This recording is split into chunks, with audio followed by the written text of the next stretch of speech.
നമസ്കാരം ഫുട്ബോൾ പ്രേമികളെ. ലോകകപ്പ് നോക്കൌട്ട് റൗണ്ടിലെ ഏറ്റവും ആവേശകരമായ മത്സരങ്ങളിൽ ഒന്നായിരുന്നു അർജന്റീനയും ഈജിപ്തും തമ്മിലുള്ള ഈ പോരാട്ടം. സ്കോർ ബോർഡിൽ അവസാന വിസിൽ മുഴങ്ങുമ്പോൾ അർജന്റീന 3-2 വിജയിച്ചെങ്കിലും ആ വിജയത്തിന് പിന്നിൽ ഒളിഞ്ഞിരിക്കുന്നത് വിയർപ്പിൻ്റെയും സമ്മർദ്ദത്തിൻ്റെയും അതിശയിപ്പിക്കുന്ന തിരിച്ചുവരവിൻ്റെയും കഥയാണ്. കളി ആരംഭിച്ച നിമിഷം മുതൽ തന്നെ ഈജിപ്ത് ആരെയും ഭയക്കാതെ മുന്നേറി. ലോക ചാമ്പ്യന്മാരെ ബഹുമാനിച്ചെങ്കിലും ഒരു നിമിഷം പോലും പേടിച്ചില്ല. ഓരോ ടാക്കിൾ, ഓരോ പാസ്, ഓരോ കൗണ്ടർ അറ്റാക്ക് എല്ലാം അർജന്റീനയ്ക്ക് വലിയൊരു മുന്നറിയിപ്പ് നൽകി. മറുവശത്ത് മെസ്സിയുടെ നേതൃത്വത്തിൽ അർജന്റീന പതിവ് പോലെ പന്ത് കൈവശം വെച്ച് കളി നിയന്ത്രിക്കാൻ ശ്രമിച്ചു. എന്നാൽ ഈജിപ്തിൻ്റെ പ്രതിരോധം മതിൽ പോലെ നിന്നു. ആദ്യ മിനിറ്റുകളിൽ തന്നെ അർജന്റീനയ്ക്ക് അവസരങ്ങൾ ലഭിച്ചെങ്കിലും അവസാന ഫിനിഷിംഗ് പാളി. കളിയുടെ 15-ാം മിനിറ്റ്. സ്റ്റേഡിയം മുഴുവൻ ഞെട്ടിത്തരിച്ച നിമിഷം. ഒരു മികച്ച ആക്രമണത്തിനൊടുവിൽ യാസിർ ഇബ്രാഹിം പന്ത് വലയിലെത്തിച്ചു. Score Egypt 1, Argentina 0. അർജന്റീന ആരാധകർക്ക് ഇത് പ്രതീക്ഷിക്കാത്ത തുടക്കമായിരുന്നു. ഗോൾ വഴങ്ങിയതിനു ശേഷം അർജന്റീന ആക്രമണം ശക്തമാക്കി. മെസ്സി പന്ത് ഏറ്റെടുത്ത് കളിയുടെ വേഗം നിയന്ത്രിച്ചു. ജൂലിയൻ ആൽവരസും എൻസോ ഫെർണാണ്ടസും മധ്യനിരയിൽ നിന്ന് തുടർച്ചയായ മുന്നേറ്റങ്ങൾ സൃഷ്ടിച്ചു. പക്ഷേ ഈജിപ്തിൻ്റെ പ്രതിരോധവും ഗോൾ കീപ്പറുടെ പ്രകടനവും അസാധാരണമായിരുന്നു. ആദ്യ പകുതിയിൽ അർജന്റീനയ്ക്ക് ലഭിച്ച ഏറ്റവും വലിയ അവസാനം പെനാൽറ്റിയായിരുന്നു. സ്റ്റേഡിയം മുഴുവൻ മെസ്സിയുടെ കാലിലേക്ക് നോക്കി നിന്നു.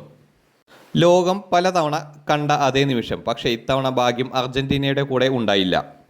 ഈജിപ്ത് ഗോൾ കീപ്പർ അത്ഭുതകരമായി ആ ഷോട്ട് തടഞ്ഞു. ആരാധകർ ഞെട്ടിത്തെരിച്ചു. മെസ്സി പോലും ഒരു നിമിഷം നിശബ്ദനായി. ആദ്യ പകുതി അവസാനിക്കുമ്പോൾ ഈജിപ്ത് ആത്മവിശ്വാസത്തിലും അർജന്റീന സമ്മർദ്ദത്തിലുമായിരുന്നു.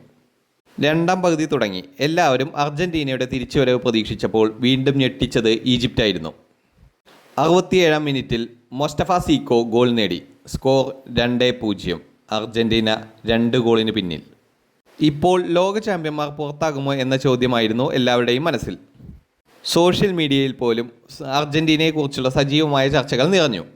എന്നാൽ ഫുട്ബോളിൽ അവസാന വിസിൽ മുഴങ്ങും വരെ ഒന്നും അവസാനിക്കുന്നില്ലെന്ന് ഈ മത്സരം വീണ്ടും തെളിയിച്ചു. കോച്ച് നടത്തിയ മാറ്റങ്ങൾ മത്സരത്തിൻ്റെ ഗതി തന്നെ മാറ്റി. അർജന്റീന ആക്രമണം കൂടുതൽ ശക്തമാക്കി. ഓരോ മിനിറ്റിലും ഈജിപ്ത് ബോക്സിലേക്ക് തുടർച്ചയായ ആക്രമണങ്ങൾ. 79-ാം മിനിറ്റിൽ ക്രിസ്ത്യൻ റൊമേറോ മുന്നോട്ട് കയറി നിർണായക ഗോൾ നേടി. സ്കോർ 2-1. സ്റ്റേഡിയം വീണ്ടും ജീവനോടെ. അർജന്റീന ആരാധകർക്ക് പ്രതീക്ഷ തിരിച്ചു കിട്ടി. ആ ഗോളിന് ശേഷം മെസ്സി പൂർണ്ണമായും കളിയുടെ നിയന്ത്രണം ഏറ്റെടുത്തു. ഓരോ പാസും ഓരോ നീക്കവും ഈജിപ്തിൻ്റെ പ്രതിരോധത്തെ പരീക്ഷിച്ചു. ഒടുവിൽ 83-ാം മിനിറ്റിൽ ലോകം കാത്തിരുന്ന നിമിഷം വന്നെത്തി. സാക്ഷാൽ ലയണൽ മെസ്സി ഗോൾ നേടി. സ്കോർ 2-2. പെനാൽറ്റി നഷ്ടമാക്കിയ അതേ താരം ടീമിനെ വീണ്ടും മത്സരത്തിലേക്ക് തിരികെ കൊണ്ടുവന്നു. അതാണ് മഹാനായ ഒരു കളിക്കാരൻ്റെ പ്രത്യേകത. പിഴവ് സംഭവിച്ചാലും വീണ്ടും ഉയർത്തെഴുന്നേൽക്കുക. ഇപ്പോൾ മത്സരം ഏത് ടീമിലേക്കും പോകാമായിരുന്നു. ഈജിപ്ത് അവസാന നിമിഷം വരെ പൊരുതി. ഓരോ കളിക്കാരും ഓരോ പന്തിനും വേണ്ടി ജീവൻ വെച്ച് കളിച്ചു. എന്നാൽ ഇഞ്ചുറി ടൈമിൽ വീണ്ടും അർജന്റീനയുടെ മാജിക്. 90+2-ാം മിനിറ്റിൽ എൻസോ ഫെർണാണ്ടസ് ലഭിച്ച അവസരം പാഴാക്കിയില്ല. പന്ത് വലയിലേക്ക്. Argentina 3, Egypt 2. ആ നിമിഷം സ്റ്റേഡിയം മുഴുവൻ പൊട്ടിത്തെറിച്ചു. അർജന്റീനയുടെ ബെഞ്ച് ഗ്രൗണ്ടിലേക്ക് ഓടിയെത്തി. മെസ്സിയുടെ മുഖത്ത് ആശ്വാസത്തിൻ്റെ പുഞ്ചിരി. തോൽവിയുടെ വക്കിൽ നിന്ന് അസാധാരണമായ തിരിച്ചുവരവ് നടത്തി അർജന്റീന ലോക ചാമ്പ്യൻ പട്ടം അരക്കെട്ടുറപ്പിച്ചു. അവസാന വിസിൽ മുഴങ്ങുമ്പോൾ അർജന്റീന ക്വാർട്ടർ ഫൈനലിലേക്ക് മുന്നേറി. പക്ഷേ ഈ മത്സരത്തിൽ തോറ്റിട്ടും ഈജിപ്ത് എല്ലാവരുടെയും ഹൃദയം നേടി.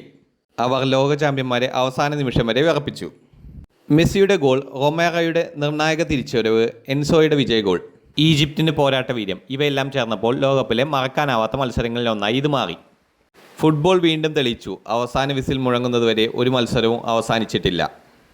ഈ അത്ഭുതകരമായ തിരിച്ചുവരവിലൂടെ അർജന്റീന ഇനി ക്വാർട്ടർ ഫൈനലിൽ സ്വിറ്റ്സർലാൻഡിനെ നേരിടും. മെസ്സിയുടെ ലോകകപ്പ് സ്വപ്നം ഇപ്പോഴും ജീവനോടെയുണ്ട്. എന്നാൽ അടുത്ത പരീക്ഷ അതിലും കടുപ്പമായിരിക്കും. ഈ മത്സരത്തിൽ നിങ്ങൾക്ക് എന്താണ് ഇഷ്ടപ്പെട്ടത്? അർജന്റീനയുടെ തിരിച്ചുവരവാണോ നിങ്ങളെ കൂടുതൽ അത്ഭുതപ്പെടുത്തിയത്, അതോ ഈജിപ്തിൻ്റെ പോരാട്ട വീര്യമോ?